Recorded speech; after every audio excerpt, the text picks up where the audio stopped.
Hey there, I'm Demi Harvey, and you are watching an Indie 1023 live session, and I am here with the wonderful Miya Folick.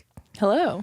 Nice to meet you. Nice to, we've met before. Yeah, I literally was going to say that. That was coming up later, and I literally just jumped the gun. It's fine. We have met each other before in Boulder last year, and it was a fun little stint. You performed some unreleased songs at that point.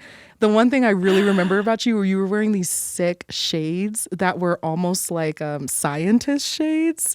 And I was like, wait, this is Miya? I need to go and talk to her. I mean, I can put them on for you right now. They're in my backpack. No way. I have them with me all the time. I'm obsessed with them. Are they like UV blocking? Yes. They're Tifosi Veloces. I got them at REI. No. They're cycling sunglasses, and I love them because I used to not wear sunglasses very much because sunglasses that are dark make me depressed. Like, I'm very light sensitive, so when it feels dark, I feel dark. Yeah. Or I'm like, what or time I get is sleepy. it? Yes. Yeah. Yes. So I can't wear like Ray-Bans make me feel really crazy. Even like colored, like rose-colored lenses, I can't handle it. So I found these Tifosis, and they're basically clear, but they have full like 100% UV protection. And my optometrist told me that I had some sun damage on my eyes, which is why I had to find sunglasses that worked for me. What? I think it's pretty common. You might as well. How do you... Not me going to my optometrist and being like, what's going on with these eyes? Someone told me that I might have sun damage. That would just be insane. I mean, I feel like unless you're wearing sunglasses, you probably have some sun damage. I don't know. I'm not an ophthalmologist. Not an expert, but you may. Anyway, I'm like obsessed with these sunglasses. I love them. And I don't care who buys them. I think everyone should have them. So I feel like people love these sunglasses, and I've had several friends be like, "Is it okay if I also buy these sunglasses?" Yes. And I'm like, everyone should have them. Trendsetter. They're amazing. Honestly, I love that they're clear. That's the one thing that the light sensitivity thing is absolutely spot on. It's like, it's almost imperceptible. I think they transition a little bit, so when there's high light, then they do get a little bit darker. Mm-hmm. But I mean, sometimes I even wear them at night. Like I wear them to shows, like in dark spaces, and I can still see, and I feel protected. And they cling to my head, so I can wear them when I'm running.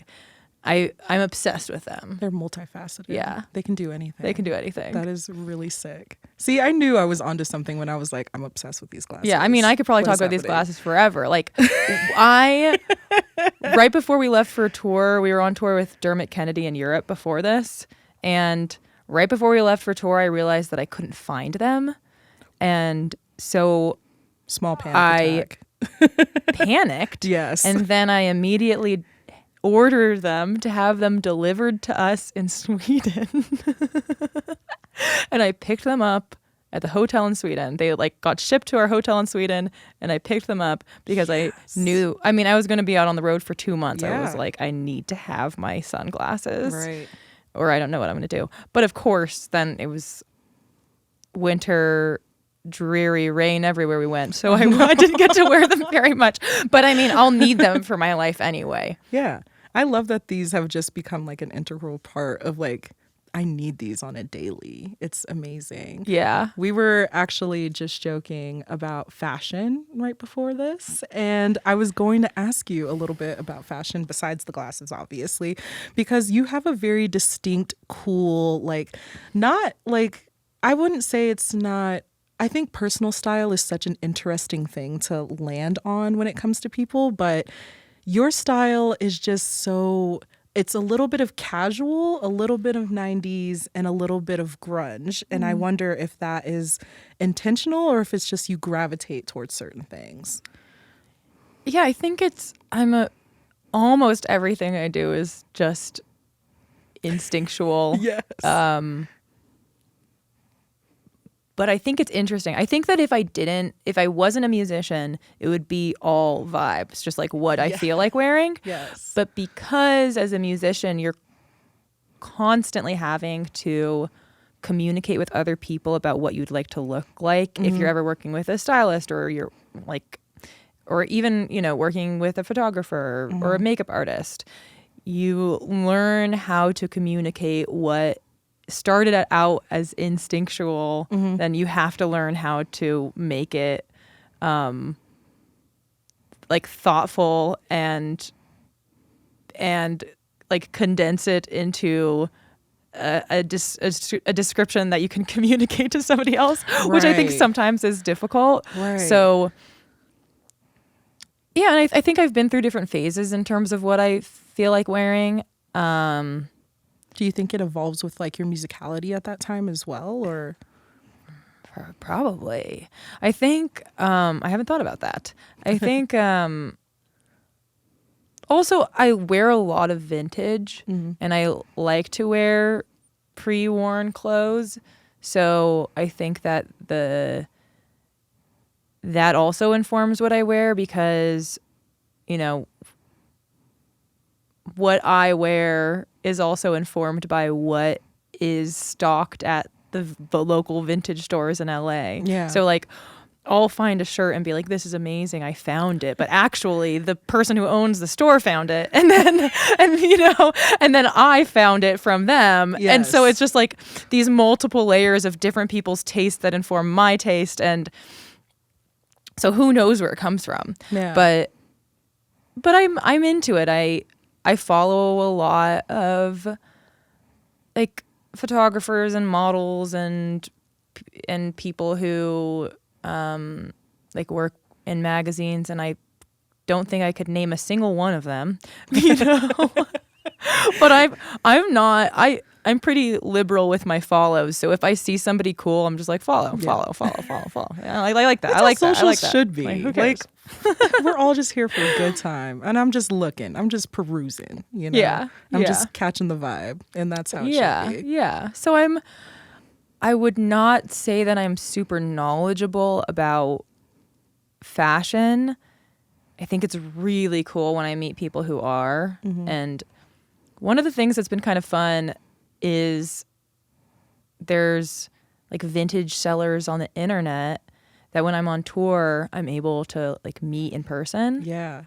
There's one particular person in Berlin who I've met up with twice because so he has an IG vintage shop called Cop Me If You Can, and I DM'd him and was just like, can I come look at your stuff? I don't know if you have a showroom.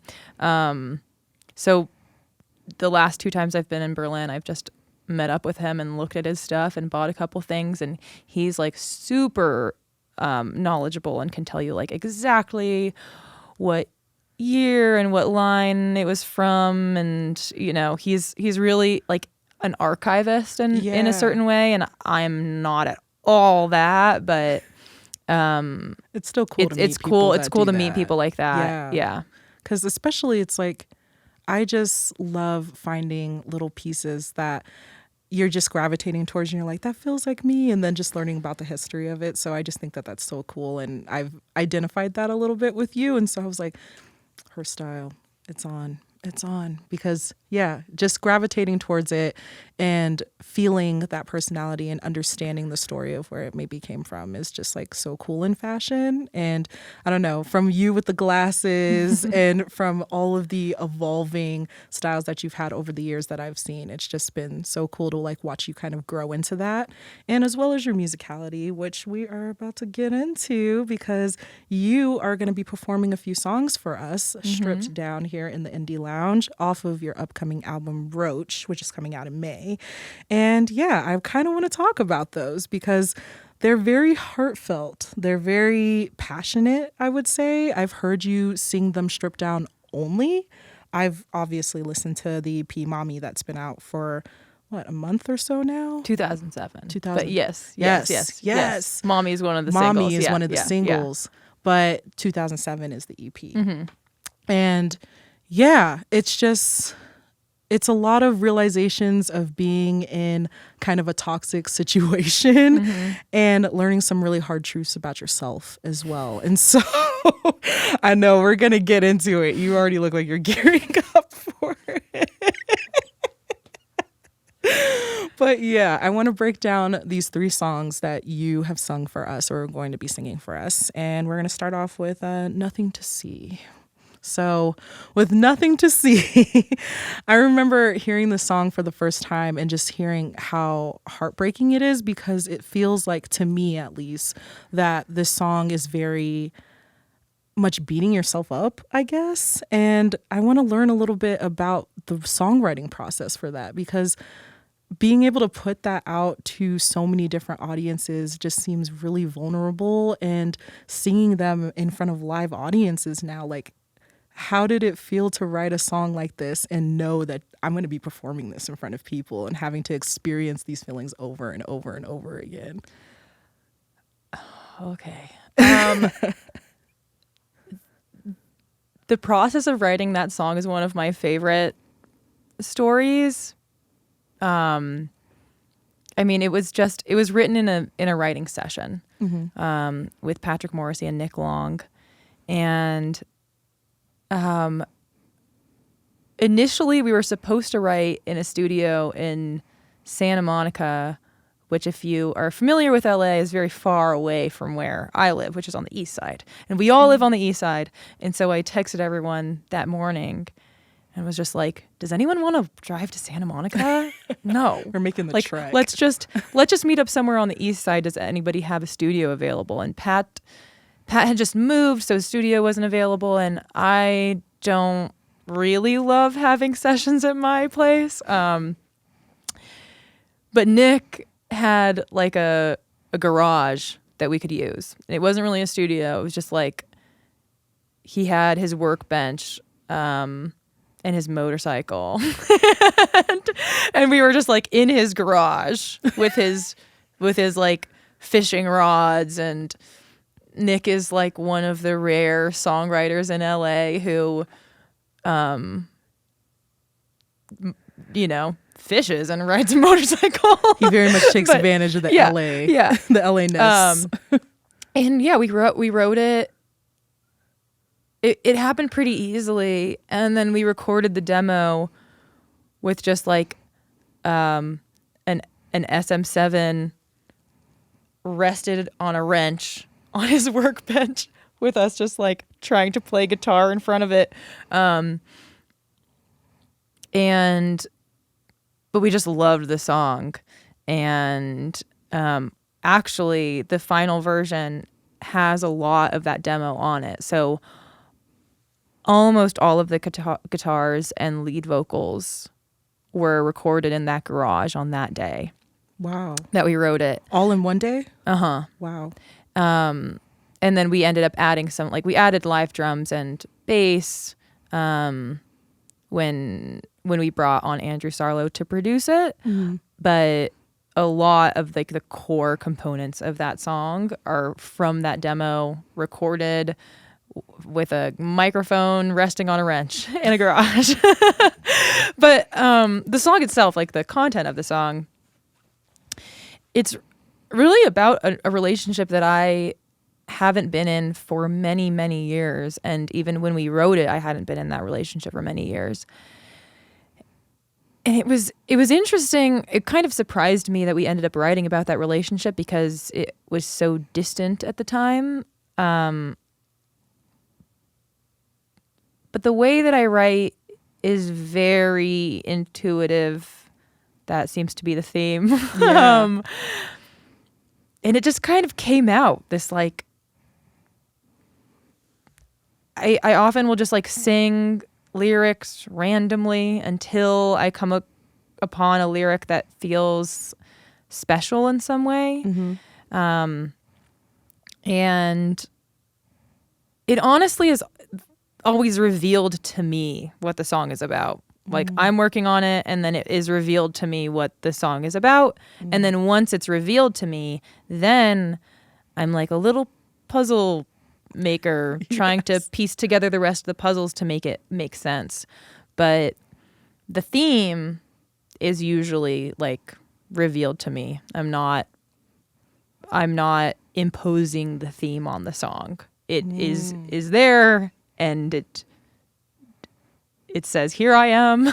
And then I am the person who just has to like figure out how to finish it. Yeah. Yeah, and I think that the details of the verse are just plucked from my life. They're just like true from that relationship. Mm-hmm. And I think that while the chorus is definitely expressing some regret, there's also like humor and joy in it. Mm-hmm. It's like, why did I do that? I deserve better. Yeah. For myself and for this other person. We did a bad job at being in a relationship. I think that that's kind of what it's about. But I think also like no sad song is ever just sad to me because almost always I'm writing music from a place of like joy and pleasure because I like to make music. So there's pleasure in that feeling of being honest about how small I made myself to fit into that relationship. Like there's a strange pleasure in being able to say, I shouldn't have done that.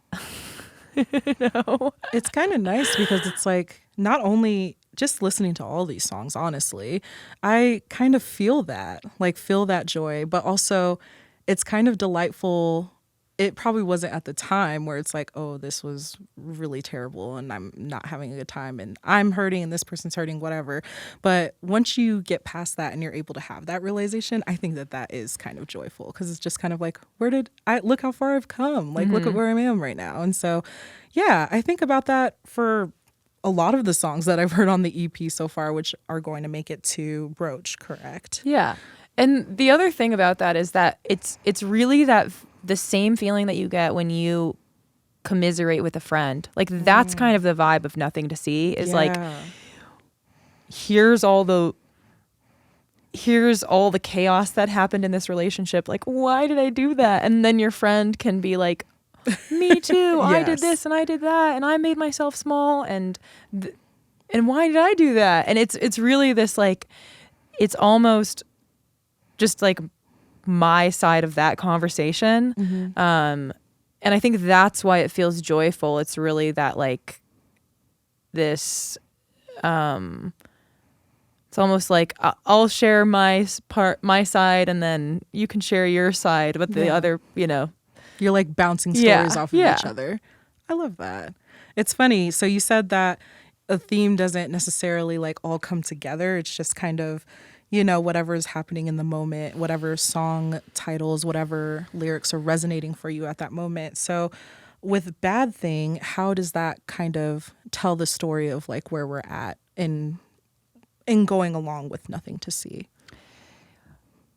So Bad Thing is more introspective, I think. I mean, Nothing to See is also introspective because Nothing to See is about a relationship, but it really is about me and my choices. But Bad Thing is really about a really bad hangover. Like really, really bad. And just like coming to terms with my relationship with substances and wanting to change it, figuring out how, and just being caught in this cycle. And the Bad Thing is written not from the first time you have that realization. It's written from like the 1,000th time you've had that realization. It's not like, oh, I think I might have a problem with this. It's like, I've had a problem with this for a long time and I keep telling myself I'll stop, and I am not stopping. And yeah, I think that's very clear lyrically. I literally say over and over and over again. I keep doing bad. I So like I the think it's like, repetition. yeah, it's like Hammering it yeah, into the it's head. like Jesus Christ, Mia, wake up. You know, and I think that yeah, that's what that one is about. It was like written. I was literally hungover as I was writing it, just being like, here is the state of affairs, folks. This is where Mia is at as she wakes up this morning. Yes. That's felt. That is very felt. And yeah, then get out of my house. Woo! I don't even know where to start with this one, because this one for me is very powerful. It's a lot of like, it feels so physical to me. It's just so visceral. And well, I feel like all of your songs are very much like this, but this one just feels like a command. Like this is you actually speaking up for yourself, you saying like how you really feel outwards, whereas these other ones are very introspective. So this one feels more conversational. What do you want people who hear this song to like come away with? Yeah, I think that like, well, first of all, I think just energetically, the goal was to give people that head rush. Yeah. Just like wanting to run around in circles. We were really going for like a frenetic energy. But that was always kind of like had a little bit of a lid on it, so it feels like it's not like blasting off into outer space. The song is actually not that loud. Right. And that's a lot of what we're talking about in the production of this song is like, okay, we don't want it to be loud. Like my song Freak Out from my first record, I think like that song is like big energy and loud. And this, I wanted it to be a little bit more like tension, like just below the surface. Because I think for me, that is actually what makes me like feel crazy energy is a tiny bit of holding back. Yeah. It's subtle, but it's not at the same time. But yeah, I think like these three songs grouped together are interesting because Get Out of My House, when I wrote it, was actually about the same relationship that Nothing to See is about. But as I was working on the song, because production of that song actually took a really long time to get it right, it kind of shifted into being about the same thing that Bad Thing is about, which is like all like my toxic behaviors, addictions, get those out of the house. And so I think it's interesting, like there are people who listen to the song and they're like, yeah, F your ex or whatever. I'm not sure if I'm allowed to curse. I'm assuming that I can't. This is going on YouTube. Okay. It's fine. And then there are some people who are like, oh, this song's about toxicity in general, from within or exterior. It's just about like get that toxicity out. And I think both of those things apply and make sense. And they're both things that I was thinking about when I was working on the song. So even though it is super conversational and yes, more conversational than the other music, it's definitely like still could be considered like a conversation with yourself. Yeah.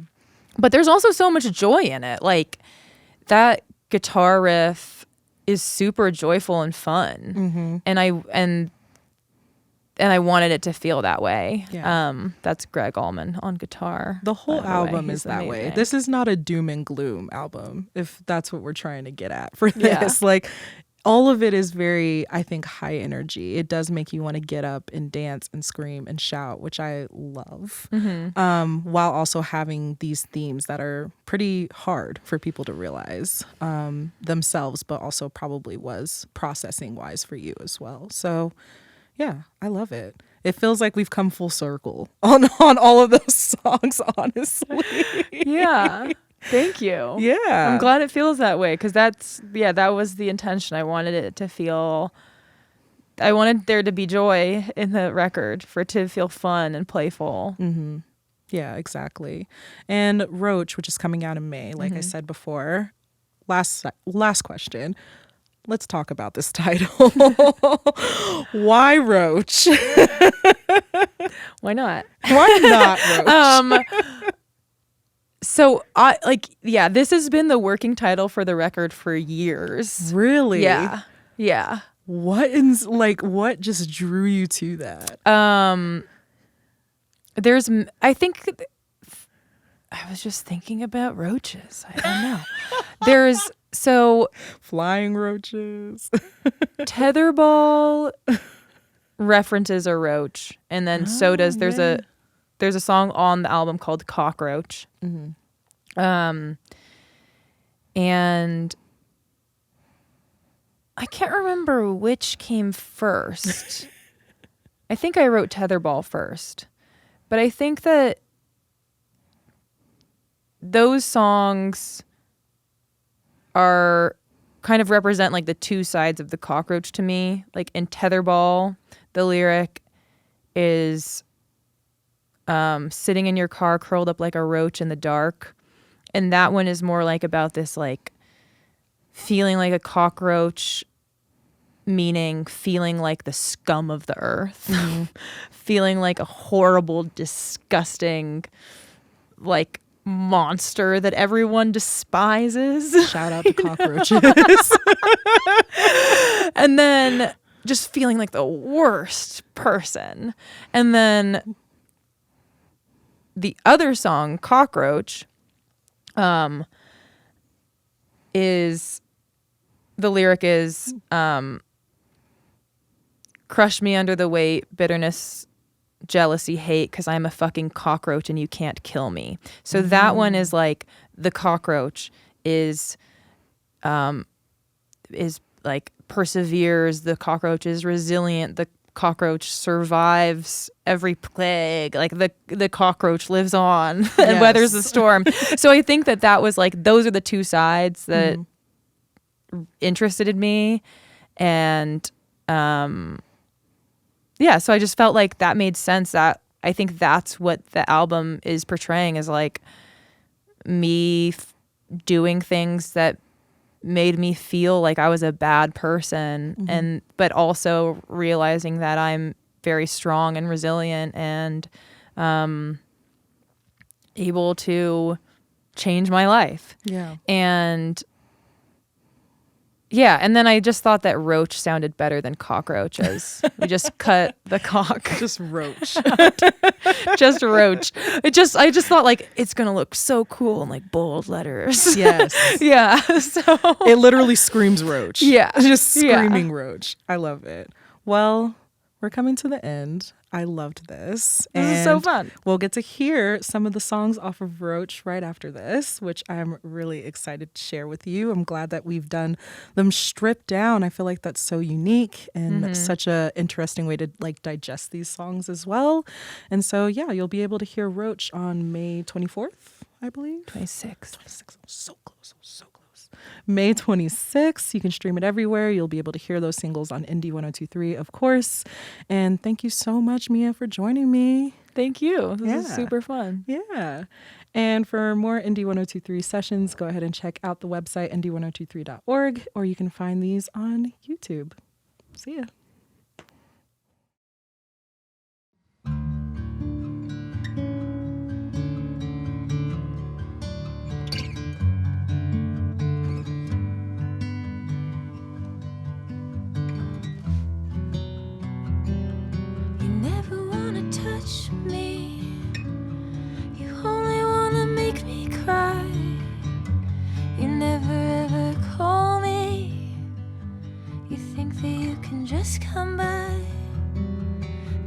every time I see you.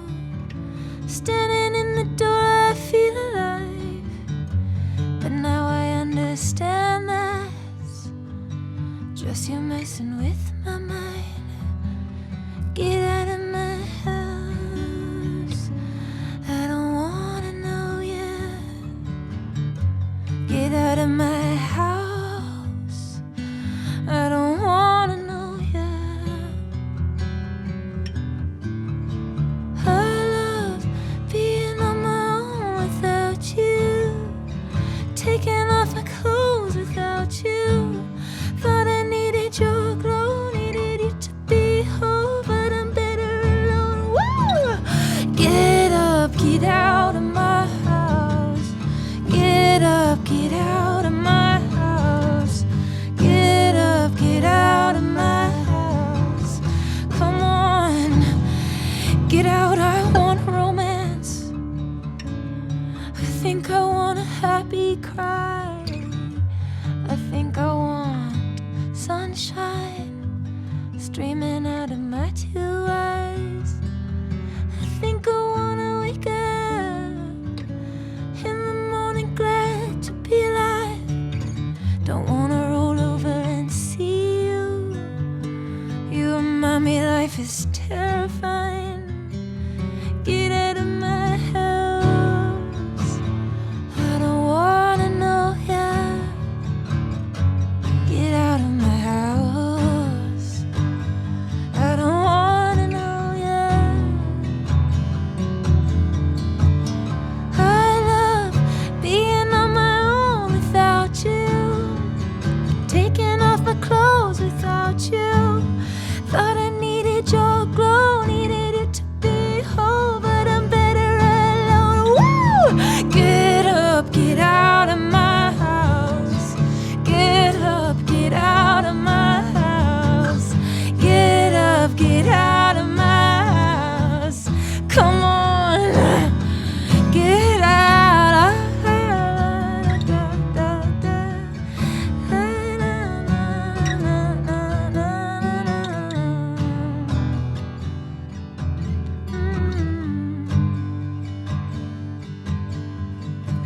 You call me crazy when I need someone to elevate me. I try to hold you up, you only suffocate me. Remember the night you looked in my eyes, said my music didn't matter. Hope you like it this time. Get up, get out of my house. Get up, get out of my house. Get up, get out of my house. Come on, get out.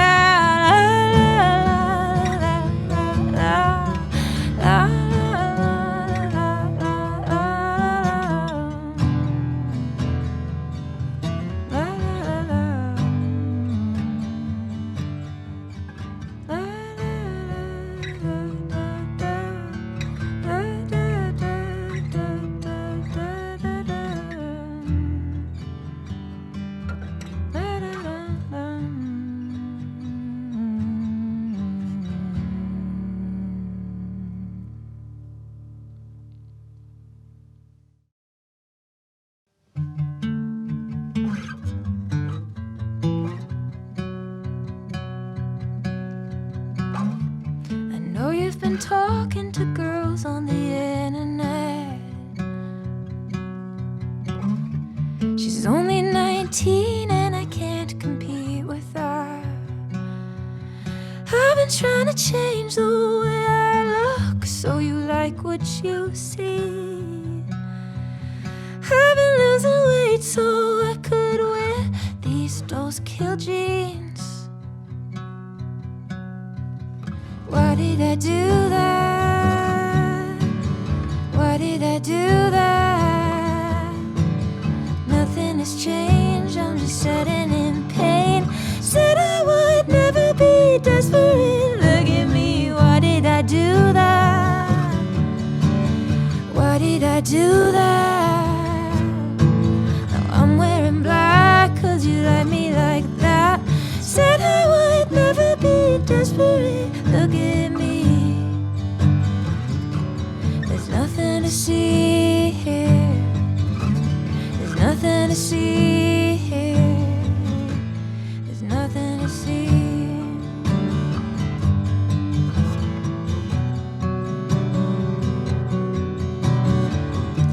My mom was relieved when she heard I was through with you, but my heart still stops when I see a green Subaru. You told me that you love me, but you mispronounced my name. I never corrected you, 'cause I didn't wanna push you away. Why did I do that? Why did I do that? Nothing has changed, I'm just sitting in pain. Said I would never be desperate, look at me. Why did I do that? Why did I do that? Now I'm wearing black 'cause you like me like that. Said I would never be desperate, look at me. There's nothing to see here. There's nothing to see here. There's nothing to see here. There's nothing to see here. There's nothing to see.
Wake up, hand upon my forehead. Can't believe this is the way I live. Even now, still somehow. Told my mom it was the last time. Told myself maybe it's okay. One more time.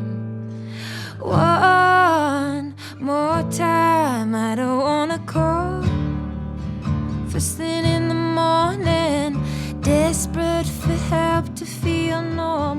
Over and over and over again, I keep doing bad, bad, bad, bad, bad. I did a bad thing. I wasn't thinking. I did a bad thing. I wasn't thinking. Get caught in empty conversations, fake friends and chemical temptations. Turn them down. I should turn those down. This time I will take it slowly, saying no to everything I don't need. Turn it down. Turn it down. I don't wanna call first thing in the morning, desperate for help to feel normal. Over and over and over again, I keep doing bad, bad, bad, bad, bad. I did a bad thing. I wasn't thinking.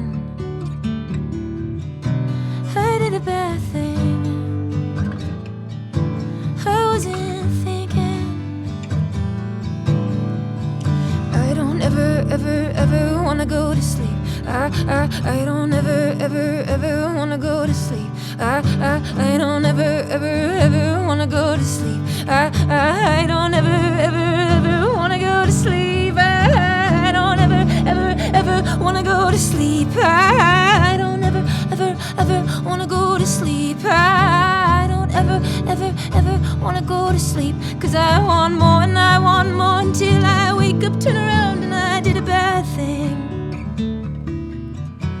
I did a bad thing.